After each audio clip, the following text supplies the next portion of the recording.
Hello guys, last episode में हमें क्विंग्यू sect के पूर्वज हॉल को दिखाया गया था, जहां पर जिंगयू प्रैक्टिस कर रहा था।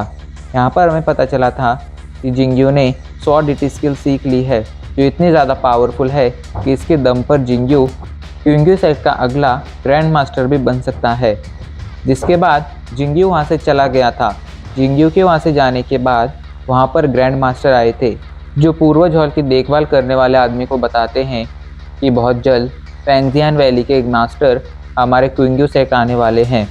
इस पर वो आदमी ग्रैंड मास्टर को बताता है कि शायद कुछ बहुत बड़ा होने वाला है, क्योंकि आज से कुछ समय पहले मुझे एक बहुत ही पावरफुल डेमनिक एनर्जी फील हुई थी, जो मुझसे भी ज़्यादा पावरफुल थी। ये बात सुनकर ग्रैंड मास्टर चौंक गए थे। अब आगे वहाँ से दूर हमें साउथर्न बॉर्डर का सीन दिखाया जाता है। मियाओ ट्राइब, जो हंसते खेलते लोगों की ट्राइब थी, अभी के लिए वो पूरी तरह से तबाह हो गई थी। चारों तरफ बस लोगों की लाशें बिछी हुई थी। आसमान में एक डेमनिक एनर्जी फैली हुई थी, इसने पूरे आसमान को घेर रखा था। अभी के लिए दिन होते हुए भी चारों तरफ काले बादल छाए थे। लगातार कई सारे मैजिकल बीस्ट 10,000 ग्रेट माउंटेन से भागते हुए मियाओ ट्राइब की तरफ बढ़ रहे थे। उनका निशाना मियाओ ट्राइब के लोग थे, जिन्हें मैजिकल बीस्ट किसी भी तरह से मारना चाहते थे। वहीं इन सभी से दूर हमें क्विंगलॉन्ग को दिखाया जाता है, जो अभी के लिए 10,000 ग्रेट माउंटेन्स के अंदर भाग रहा था। उसके पीछे अभी के लिए कई सारे मैजिकल बीस्ट लगे हुए थे, यहाँ तक कि उन्हें लीड करने वाला स्नेक ड्रैगन भी अभी के लिए क्विंगलॉन्ग के पीछे ही लगा हुआ था। अभी से लगभग 2 घंटे पहले जब वो और मियाओ ट्राइब का लीडर मियाओ ट्राइब के एल्टर से बाहर आए थे, तब वो लोग बाहर का सीन देखकर चौंक गए थे, क्योंकि चारों तरफ सिर्फ मैजिकल बीस्ट मौजूद थे, जो मियाओ ट्राइब के लोगों को मारने की कोशिश कर रहे थे और उनके हमले हद से ज़्यादा पावरफुल थे। ऐसे में कुछ ही पलों में उन्होंने लगभग 80% मियाओ ट्राइब के लोगों को मार दिया था। ये देख क्विंगलॉन्ग ने मियाओ ट्राइब के लीडर से कहा था कि मैं अभी के लिए इन लोगों का ध्यान बटाता हूँ, तब तक तुम मियाओ ट्राइब के बाकी लोगों को लेकर मियाओ ट्राइब के एल्टर के अंदर जाओ। मियाओ ट्राइब के एल्टर के अंदर अभी के लिए शामन्स मौजूद हैं, शायद वो कुछ देर के लिए मियाओ ट्राइब की रक्षा कर सकते हैं, इसलिए तुम इन लोगों को लेकर अंदर जाओ, तब तक मैं इन मैजिकल बीस्ट का ध्यान बटाता हूँ। ये कहकर क्विंगलॉन्ग ने स्नेक ड्रैगन पर हमला कर दिया था। उसके ऐसा करते ही स्नेक ड्रैगन और बाकी के मैजिकल बीस्ट का निशाना वो बन गया था और उन लोगों ने मियाओ ट्राइब के लोगों को छोड़कर अब क्विंगलॉन्ग का पीछा करना शुरू कर दिया था। क्विंगलॉन्ग लगातार 10,000 ग्रेट माउंटेन के अंदर भागता जा रहा था।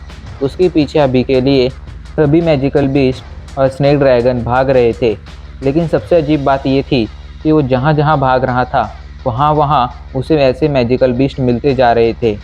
ये मैजिकल बीस्ट बहुत ज़्यादा पावरफुल थे, यहाँ तक कि क्विंगलॉन्ग, जो एक पावरफुल वॉरियर था और घुसकिंग सेक्ट का एक एल्डर भी था, साथ ही साथ उसके पास एक ट्रेजर भी था। इतनी सारी चीज़ें होते हुए भी वो इन मैजिकल बीस्ट का सामना नहीं कर पा रहा था। और रास्ते में उसने एक चीज़ नोटिस की थी कि उसे इन मैजिकल बीस्ट के अलावा जो नॉर्मल मैजिकल बीस्ट होते हैं, उनकी कई सारी बॉडी रास्ते में पड़ी हुई मिली थी और इस बात से वो काफ़ी ज़्यादा चौंक गया था। अगर उस समय उसके पास समय होता तो वो ज़रूर जाकर ये पता लगाता कि आखिर इन मैजिकल बीस्ट को किसने मारा है। क्विंगलॉन्ग भाग रहा था। अभी के लिए वो लोग मियाओ ट्राइब से काफ़ी दूर आ गए थे।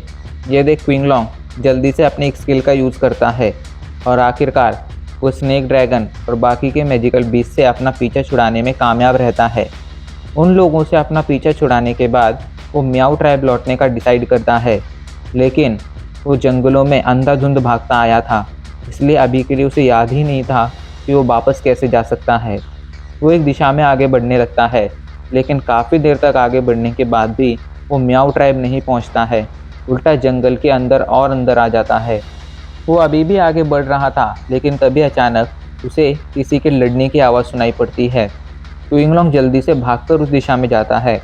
वहाँ पर अभी के लिए एक लड़की मौजूद थी, जो कई सारे मैजिकल बीस्ट से एक साथ लड़ रही थी। उसके हाथ में एक खंजर था और वो अपने खंजर से लगातार मैजिकल बीस्ट को मारती जा रही थी। क्विंगलॉन्ग ध्यान से उस लड़की को देखने लगता है और उसकी आंखें शौक से बड़ी हो जाती हैं। वो शौक के साथ कहता है, जिन, आखिर ये लड़की यहाँ पर क्या कर रही है? क्विंगलॉन्ग जिन को कैसे नहीं पहचानता, वो इसे अच्छी तरह से जानता था। भले ही उनके अंदर कोई बहुत गहरी दोस्ती नहीं थी, लेकिन अभी के लिए वो मुसीबत में थी। ऐसे में क्विंगलॉन्ग उसे अकेला भी नहीं छोड़ सकता था। यही सोच क्विंगलॉन्ग जिन की मदद करने जाता है और जाकर जिन के साथ उन मैजिकल बीस्ट से फाइट करने लगता है। अचानक से किसी को अपनी मदद करता देख जिन पूछती है, आखिर तुम कौन हो? जिन का सवाल सुनकर क्विंगलॉन्ग चौंक जाता है और वो कहता है, क्या तुमने मुझे पहचाना नहीं? इस पर जिन उसे ध्यान से देखने लगती है, लेकिन क्विंगलॉन्ग की हालत अभी के लिए हद से ज़्यादा खराब थी। उसकी पूरी बॉडी खून से कवर्ड थी। ऐसे में काफ़ी देर तक सोचने के बाद भी जिन उसे नहीं पहचान पाती है। तभी क्विंगलॉन्ग कहता है, मैं घोस्टिंग सेट से क्विंगलॉन्ग हूँ। ये सुनकर जिन आखिरकार उसे पहचान जाती है और वो कहती है, आखिर तुम यहाँ पर क्या कर रहे हो? इस पर क्विंगलॉन्ग कहता है, ये सवाल तो मैं तुमसे भी पूछना चाहता हूँ। खैर, हम बाद में बहस करेंगे। अभी के लिए पहले इन मैजिकल बीस्ट को मारते हैं और यहाँ से बचकर निकलने की कोशिश करते हैं। ये कहकर वो मैजिकल बीस्ट को मारने लगता है। जिन भी मैजिकल बीस्ट को मारना शुरू कर देती है। लगभग 1 घंटे तक वो लोग मैजिकल बीस्ट को मारते रहते हैं।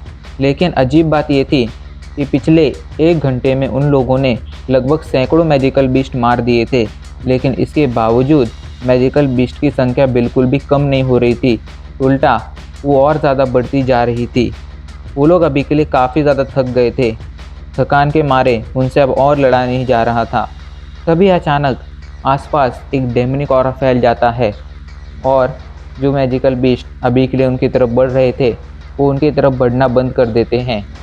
तभी क्विंगलॉन्ग और जिन की नज़र एक डायरेक्शन में पड़ती है, जहाँ से एक लड़का उनकी तरफ चला आ रहा था। उस लड़के ने काफ़ी अच्छे कपड़े पहन रखे थे।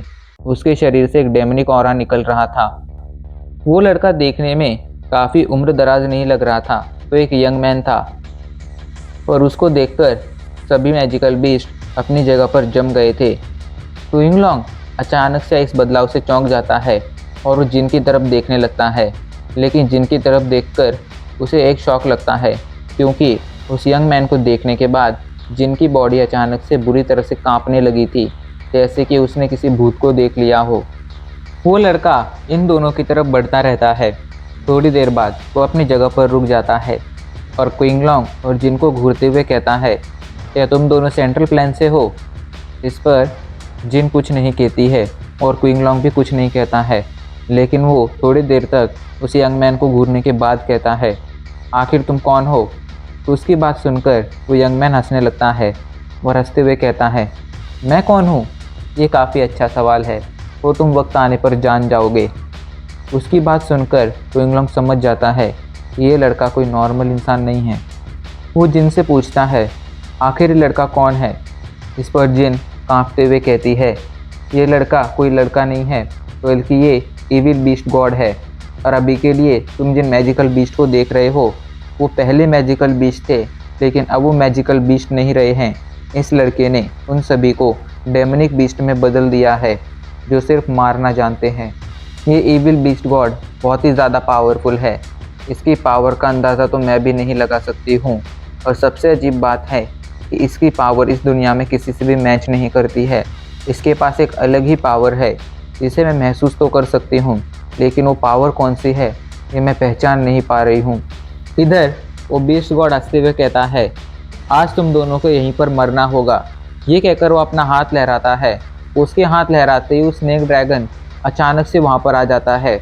वहाँ पर आते ही वो स्नेक ड्रैगन इन दोनों पर हमला करने लगता है। स्नेक ड्रैगन के वहाँ आ जाने से अचानक से इन लोगों पर खतरा मंडराने लगा था।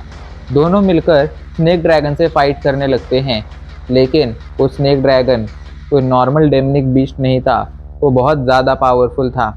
ऐसे में दोनों मिलकर भी उसका सामना नहीं कर पा रहे थे।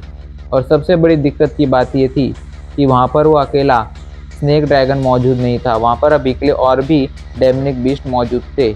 अगर वो लोग स्नेक ड्रैगन से बच भी जाते तो शायद उन्हें इनका सामना करना पड़ता। थोड़ी देर तक स्नेक ड्रैगन से लड़ने के बाद क्विंगलॉन्ग जिनको इशारा करता है और उससे कहता है, चलो भागते हैं। ये कहकर वो जल्दी से स्नेक ड्रैगन के हमले से बचता है और आसमान में उड़ते हुए भागने लगता है।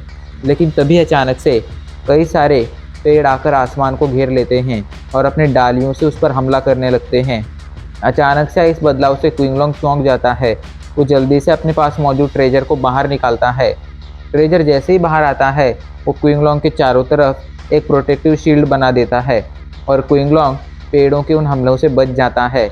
तभी अचानक से उसे एक ज़ोरदार हमला लगता है। वो हमला इतना ज़्यादा पावरफुल था कि वो ट्रेजर की शील्ड को भी तोड़ देता है। ट्रेजर की शील्ड तोड़ती ही क्विंगलॉन्ग सीधा ज़मीन पर जाकर गिरता है। तभी अचानक से जिन जल्दी से आसमान में उड़ती है और वहाँ से भागते हुए कहती है, क्विंगलॉन्ग, मुझे उम्मीद है कि हम दोबारा मिलेंगे। ये कहकर वो वहाँ से भाग जाती है। उसके वहाँ से भागने से क्विंगलॉन्ग चौंक गया था, लेकिन वो समझ गया था कि इस लड़की ने खुद की जान बचाकर उसकी जान खतरे में डाल दी है। अब उसे अपने डिसीजन पर रिग्रेट हो रहा था कि आखिर वो इस लड़की की मदद करने आया ही क्यों। लेकिन अभी के लिए उसे रिग्रेट से ज़्यादा इस बात का शौक था कि आखिर उसने आसमान में जो डेमनिक फिगर देखी थी वो कैसे हो सकती है। वो मन ही मन कहता है, क्या टाउटे लौट आया है? तभी उसकी नज़रें इविल बीस्ट गॉड पर पड़ती हैं। इविल बीस्ट गॉड हंसते हुए कहता है, तुम आज यहाँ से भाग नहीं पाओगे। अगर यहाँ से कुछ जाएगा तो वो सिर्फ तुम्हारी लाश। ये सुनकर क्विंगलॉन्ग हंसते हुए कहता है, तो शायद अभी के लिए मुझ पर जिस फिगर ने हमला किया था वो टाउटे ही थी ना। इस पर वो इविल बीस्ट गॉड चौंक जाता है और चौंक कर कहता है, क्या तुम टाउटे को जानते हो? इस पर उसके चेहरे पर एक मुस्कान आ जाती है, लेकिन क्विंगलॉन्ग आगे कुछ नहीं कहता है। ये देख, इविल बीस्ट गॉड कहता है, चाहे कुछ भी हो और भले ही तुम उसे क्यों ना जानते हो, पर तुम आज यहाँ से बचकर नहीं जा पाओगे। ये कहकर वो अपने स्नेक ड्रैगन को इशारा करता है। इशारा मिलते ही स्नेक ड्रैगन तेजी से क्विंगलॉन्ग की तरफ फाइट करने के लिए बढ़ने लगता है। क्विंगलॉन्ग ने भी डिसाइड कर लिया था कि अगर आज वो यहाँ से ज़िंदा नहीं लौट पाया तो ना सही, लेकिन वो हार नहीं मानेगा और आखिरी सांस तक स्नेक ड्रैगन से लड़कर यहाँ से बचकर भागने की कोशिश करेगा।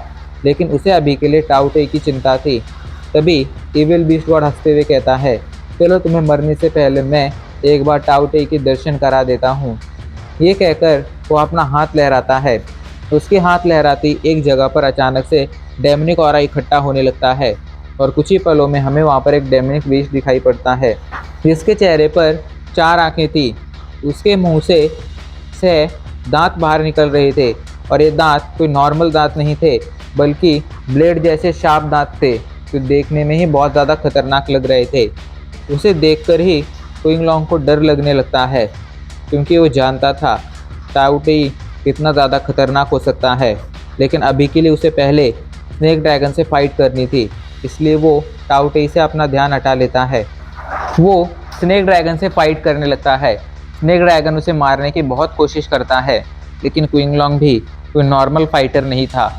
ऐसे में वो इतने आसानी से कैसे मारा जा सकता था। क्विंगलॉन्ग को स्नेक ड्रैगन से फाइट करता देख इविल बीस्ट गॉड काफ़ी ज़्यादा खुश था, लेकिन लगभग 10 मिनट तक फाइट करने के बाद भी जब स्नेक ड्रैगन क्विंगलॉन्ग को नहीं मार पाता है तो उसकी मुस्कान अचानक से उसके चेहरे से गायब हो जाती है। वो जल्दी से अपनी मुट्ठी भींचता है और उसके चेहरे पर एक खतरनाक मुस्कान आ जाती है। वो जल्दी से टाउटे को इशारा करता है। इशारा मिलते ही टाउटे जाकर स्नेक ड्रैगन को ज्वाइन कर लेता है और अब वो दोनों एक साथ मिलकर क्विंगलॉन्ग पर हमला करने लगते हैं। उनकी फाइट में अभी के लिए क्विंगलॉन्ग की हालत बद से बदतर होती जा रही थी, लेकिन एक बात जिससे सभी अनजान थे वो ये थी कि क्विंगलॉन्ग अभी के लिए भागने का एक रास्ता ढूंढ रहा है। काफ़ी देर तक लड़ने के बाद फाइनली क्विंगलॉन्ग उन लोगों को डिस्ट्रैक्ट करने में कामयाब रहता है। मौका मिलते ही क्विंगलॉन्ग जल्दी से आसमान में उड़कर भागने लगता है, लेकिन तभी अचानक से वो एक बहुत ही पावरफुल प्रेशर फील करता है। क्विंगलॉन्ग अभी के लिए आसमान में जम गया था।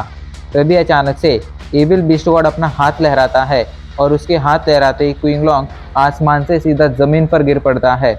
ज़मीन पर गिरते ही क्विंगलॉन्ग को एक बहुत ही खतरनाक दर्द का एहसास होता है, लेकिन अभी के लिए दर्द से ज़्यादा उसे डर लग रहा था, क्योंकि अभी के लिए कई सारे डेमनिक बीस्ट ज़ोर ज़ोर से दहाड़ते हुए उसी की तरफ बढ़ते चले आ रहे थे। वो सभी उसके मांस के लिए भूखे थे, जैसे कि वो उसे मारकर खा जाना चाहते हों। अगर वो गलती से भी इनके हाथ में पड़ जाता तो उसका क्या हाल होता, इसका वो खुद भी अंदाज़ा नहीं लगा सकता था और वो इस बारे में सोचना भी नहीं चाहता था। अभी के लिए उसकी हालत इतनी ज़्यादा ख़राब हो गई थी कि वो इन डेमनिक बीस्ट से खुद को बचा भी नहीं सकता था। ऐसे में अगर एक बार ये डेमनिक बीस्ट उसे पकड़ लेते तो वो ज़रूर मारा जाता। यही सोच क्विंगलॉन्ग ज़ोर ज़ोर से सांसें लेने लगता है। उसे अपना अंत नज़दीक दिखाई पड़ रहा था। और अब इसी के साथ हमारा एपिसोड आज यहीं पर ख़त्म हो जाता है।